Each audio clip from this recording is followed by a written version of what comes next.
In a world where discussion about commissions and confusion surrounding them seem to be never ending, today we're going to tackle a topic that's more relevant than ever. And we're going to review the Louisiana Realtor recommended draft of the buyer agency agreement. Now, currently, this is not a mandatory form and has never been mandatory for the great state of Louisiana. However, there is chatter about possibly requiring this document or another document like it to clarify any confusion on commission.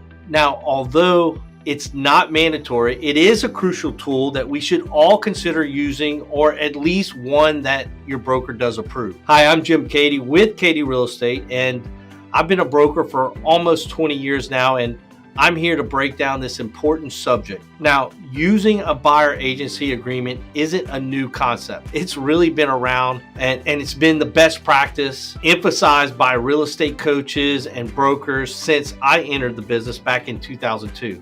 However, in light of all the recent developments with NAR and the ongoing class action lawsuits, this topic has really taken on an even greater significance. So after consulting with brokers across the state, Louisiana Realtor is providing members with this proposed exclusive buyer representation agreement. Now, you might be wondering, why is this important? Well, this agreement serves as a crucial tool in building trust, defining the parameters of mutually beneficial relationships, providing clarity about services that you're going to provide to the buyer, and specifying your compensation for those services.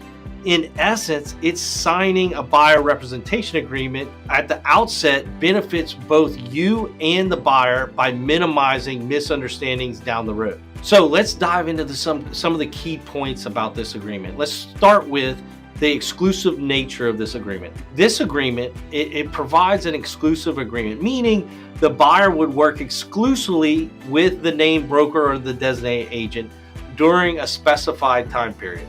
This type of agreement safeguards your client's relationship, which aligns with Article 16 of the Realtor Code of Ethics.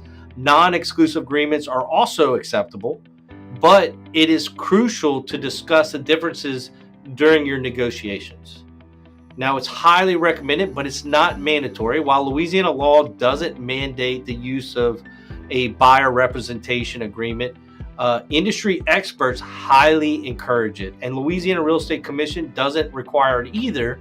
However, if you choose to use this agreement, remember, you must revise it and get approval from your broker. Make sure they've reviewed it, and this is a form that they are recommending you use. Before we start, compensation is always negotiable. Compensation for real estate services is always negotiable and has always been negotiable. While this agreement does include some of the compensation methods and conditions, both parties are free to contract for any compensation that they find appropriate and agree upon.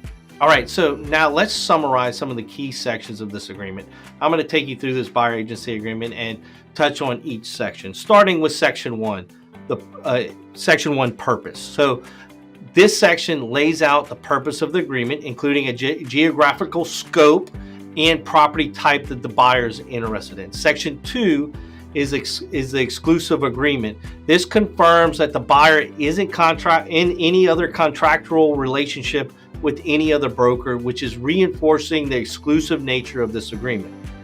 Section 3, it establishes an agency relationship between the broker and the buyer, outlining the broker's duties, such as the duties of good faith and fair dealing. So Section 4 is going to go into and define into definitions, and it's going to provide definitions of certain terms that's used in this agreement, the definition of a broker, a buyer, and what a purchase actually means. Now, Section 5 is going to appoint a designated agent within the broker's office who will primarily work with the buyer, and this is going to allow for ministerial acts by other associates who are associated with the broker, and redefines what designated agent means and that the buyer is accepting the agent as the designated agent of the broker. However, paragraph B discusses the substitute provision, which gives the broker the ability to substitute the agent if the broker determines necessary, and if so, the buyer will have to be notified in writing of the designated agent change. It also talks about ministerial acts, which I brought up earlier, and how that the broker and the designated agent may engage with other staff members or independent contractors or vendors to support the broker or the agent during the transaction, but those people would not be acting as the buyer's designated agent. Now, Section 6 lays out specific duties that the broker owns to the buyer, such as locating a suitable property, negotiating the purchase, and promoting the buyer's best interests. Now, Section 7 is just as important, or may even be more important. Section 7 describes the duties the buyer assumes under this agreement, ensuring a clear understanding of what is expected. Things like understanding that they are working exclusively with you during the term of this agreement, and they understand that they should inform any and all other brokers or agents that they are working with you. Section 8 just clarifies various aspects, including the broker's diligent property search, property showings, and to other prospective buyers, and the broker's obligation or lack of obligation to monitor construction or repairs. Now, Section 9 is arguably the most important section, and you're going to want to make sure that you've got this all filled out correctly. This section clearly addresses compensation, the options that they have, including percentages, flat fees, or any other negotiated forms. So in paragraph B of this section, it further clarifies the buyer agent payment, or BAP, by explaining and authorizing the buyer's broker to accept commission or fees from the seller or listing agent.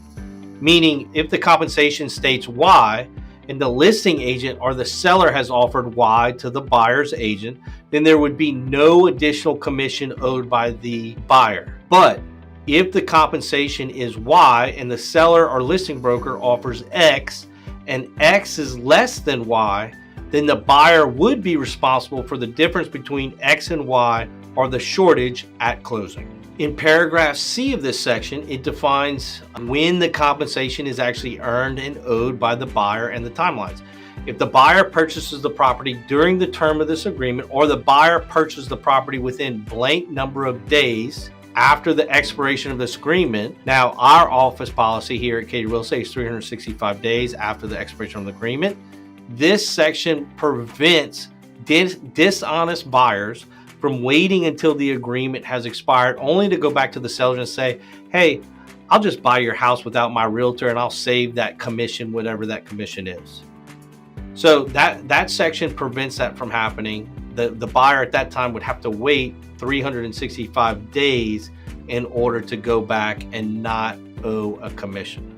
Paragraph D is the prohibition of modification. This explains and it defines that the buyer shall not modify the broker's compensation in any purchase agreement or sale agreement or a contract or any other manner. And compensation is due, the compensation that is due shall not be reduced for any independent efforts on the part of the buyer or locating or identifying the property that is purchased by the buyer. Section 10 specifies the term of this agreement, which is negotiable but should always have a clear beginning and end dates. It also grants an automatic extension to the buyer agency agreement if the purchase agreement is signed before the expiration of the agreement, meaning you don't need an extension to this agreement if it expires while you're under contract to buy a property. This agreement will automatically extend until closing or blank calendar days of the expiration of this agreement, whichever occurs first.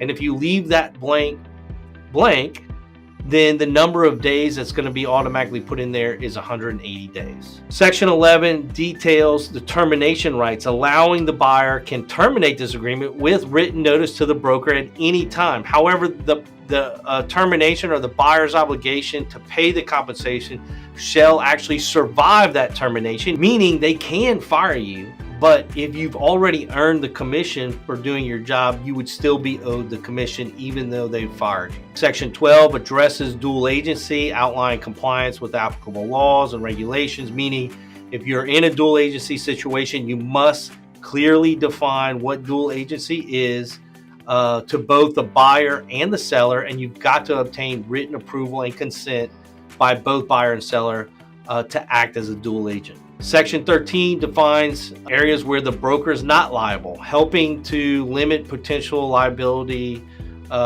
in certain situations. In other words, this is some CYA language to protect you and your broker from situations that are out of your control. Section 14 confirms that this agreement is the sole agreement between the parties. There's no other agreement in place, and it's preventing disputes over any kind of oral agreements outside of this agreement. There is no other agreement but this agreement. Section 15 and 16 authorizes electronic communication, and it provides space for adding or modifying or specifying additional terms and conditions that are agreed upon during negotiations. Then we have the signature page that should be signed by the broker, the designated agent, and buyer or buyers. So, in conclusion, this exclusive buyer representation agreement is a valuable tool in our profession. It not only clarifies the roles and expectations, but it also enhances professionalism and trust between you and your buyer. So remember to always check with your broker, and please only use forms that have been reviewed and approved by your broker or your team. Thank you so much for your attention, and I encourage you to consider implementing this agreement in your real estate transaction.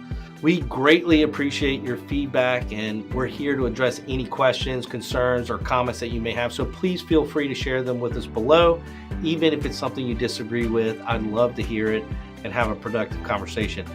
Also, stay tuned for our upcoming training sessions where we're going to unveil essential strategies for securing full commission in transactions with minimum or no compensation for the buyer's agent.